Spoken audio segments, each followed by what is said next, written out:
Bonjour et bienvenue au balado Santé Immigration francophone de la Société Santé en français. Cette initiative, financée par Immigration, Réfugiés et Citoyenneté Canada, a pour but de renforcer les capacités pour un accueil en santé des personnes immigrantes francophones. Cette série de balados vise à discuter des apprentissages et témoigner des retombées de projets visant à mieux soutenir les communautés immigrantes francophones en milieu minoritaire au Canada.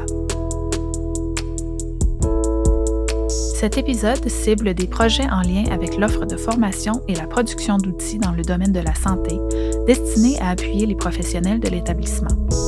L'animatrice Milendo reçoit les invités Houd Azreli, coordonnatrice de projet du réseau Franco-Santé Sud de l'Ontario, et Diana Romero, gestionnaire en immigration de l'Association franco-yukonaise, qui collabore sur le dossier Immigration et santé avec le réseau Partenariat Communauté en santé, via le réseau d'immigration francophone du Yukon.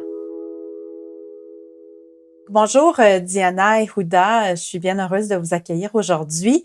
On va parler de différents projets en lien avec l'offre de formation et la production d'outils dans le domaine de la santé destinés à appuyer les professionnels de l'établissement. Donc pour commencer, Houda, j'aimerais que vous nous parliez un peu comment vous avez débuté l'élaboration de ce projet. Pour ce projet de bonification, c'est né de plusieurs constats issus de nos initiatives de formation précédentes. Lors de 2 webinaires sur les compétences culturelles en santé, nous avons observé un intérêt marqué des professionnels de santé et d'établissement, avec plus de 44 participants par session. Donc, cet enthousiasme a révélé un besoin réel de formation approfondie pour mieux équiper les intervenants face aux enjeux culturels dans les soins de santé. Donc, de plus, dans le cadre du projet Santé Immigration francophone, SIF, qui aborde des thématiques comme la santé mentale des nouveaux arrivants et la compréhension du système de santé en Ontario, nous avons identifié un manque concernant les besoins spécifiques des personnes âgées issues de l'immigration. Donc, ce constat a renforcé l'idée de développer aussi 2 formations pour répondre à ces lacunes et enrichir l'offre existante sur la plateforme Accès Équité. Merci Houda, très intéressant d'entendre, de voir que vous avez développé des nouvelles formations à partir d'un besoin qui avait été exprimé par rapport à vos projets précédents. Et de votre côté, Diana, je crois que vous avez aussi développé dans le fond des rencontres et des forums, des différentes formations pour soutenir les nouveaux arrivants. Oui, exactement, Mylène. En fait, depuis quelque temps, le partenariat communauté en santé avait constaté le besoin d'offrir des outils concrets aux intervenants et intervenantes, et notamment dans la santé mentale.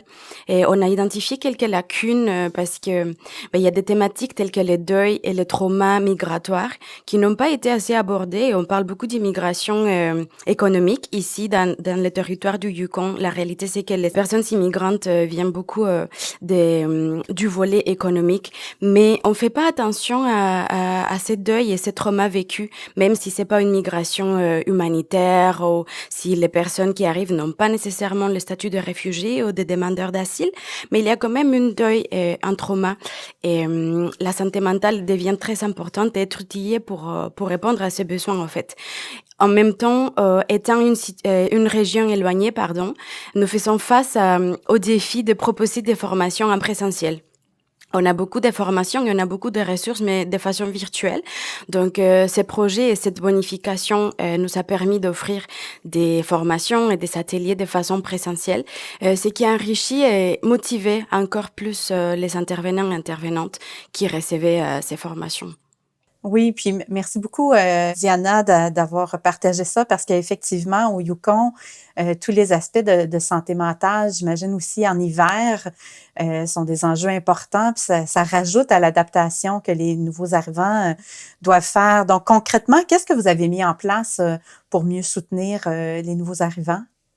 Tout à fait. La réalité du Yukon est assez particulière, donc, et justement, pour pouvoir répondre à ces besoins, en mars 2024, le partenariat communautaire en santé a organisé un mini-forum.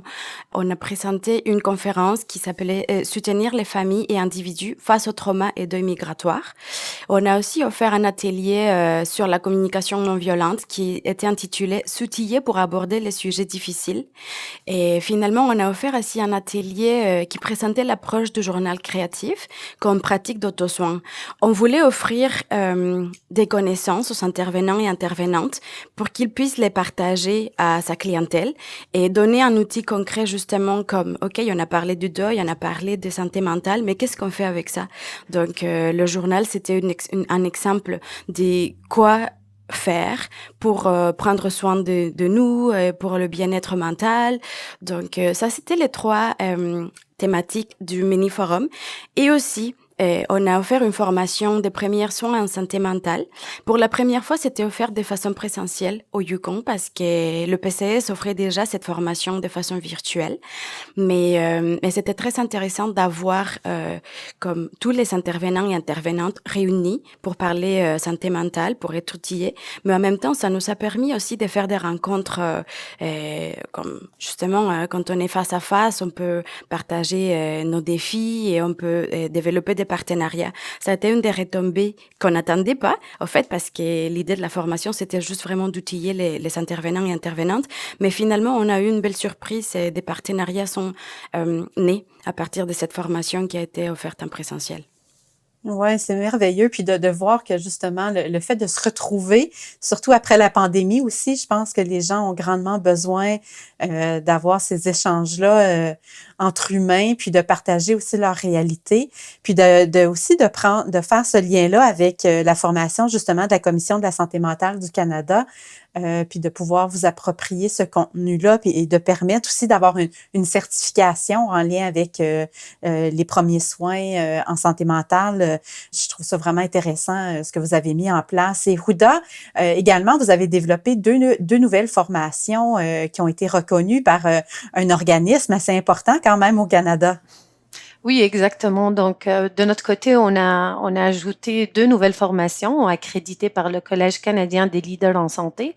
La première, c'est sur les compétences culturelles en santé.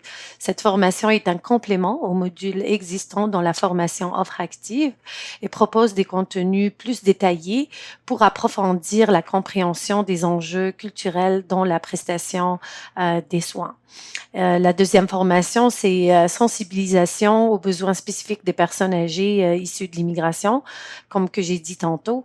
Donc, cette formation s'adresse principalement aux professionnels d'établissement afin de les outiller pour mieux soutenir les personnes âgées issues de l'immigration. Et elle comprend 4 modules.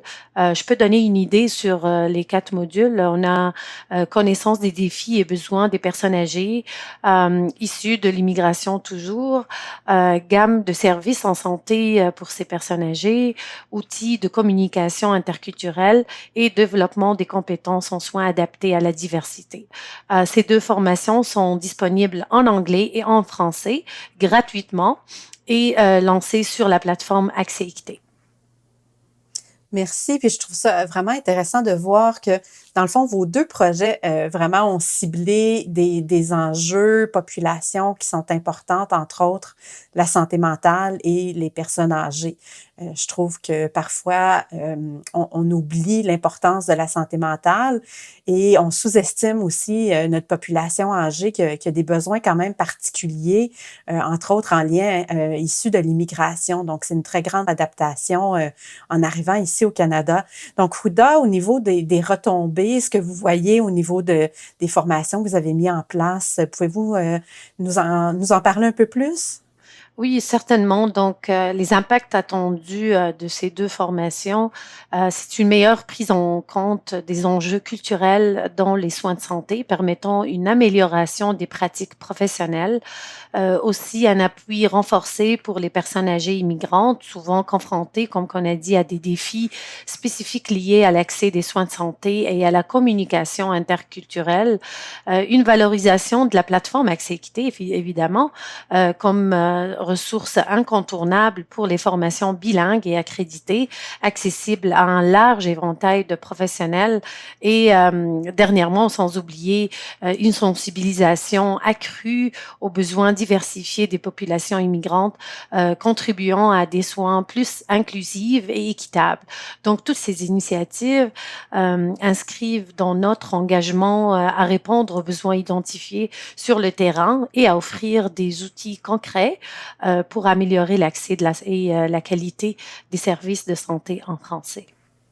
Effectivement, et comme vous avez mentionné, ça permet, en fonction de ces besoins-là, de bonifier la plateforme Accès Équité, qui est déjà pleine de ressources, donc d'y ajouter des nouvelles connaissances au niveau de l'immigration et particulièrement des personnes âgées.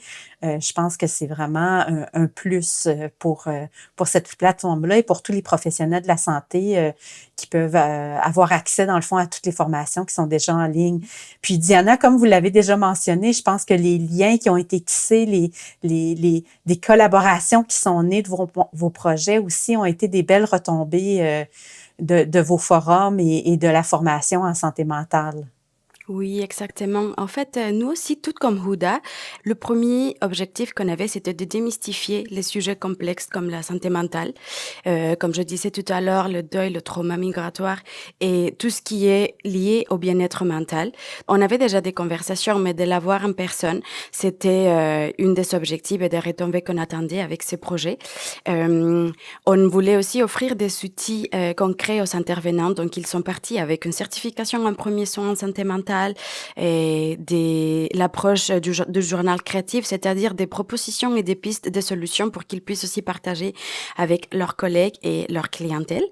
Et surtout, comme tu viens de le dire, Mylène, créer des espaces pour favoriser la collaboration entre les intervenants du milieu communautaire, de la santé, de l'établissement, et ainsi pouvoir favoriser une approche intégrée et intersectionnelle, surtout parce que on n'était pas seulement des intervenants en santé, et il y avait des gens du secteur de l'éducation, il y avait toute une panoplie des acteurs qui jouent un rôle incontournable dans l'intégration des personnes nouvelles arrivantes.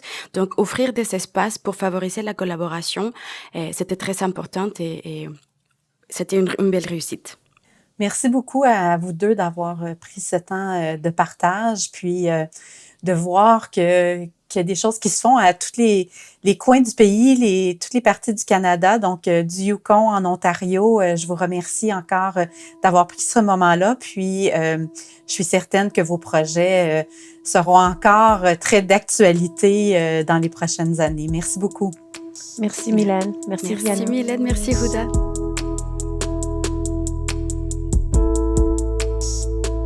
L'initiative Santé Immigration francophone a eu lieu de 2019 à 2025 dans l'ensemble des 16 réseaux de santé en français du Canada. Pour plus d'informations, visitez santéfrançais.ca.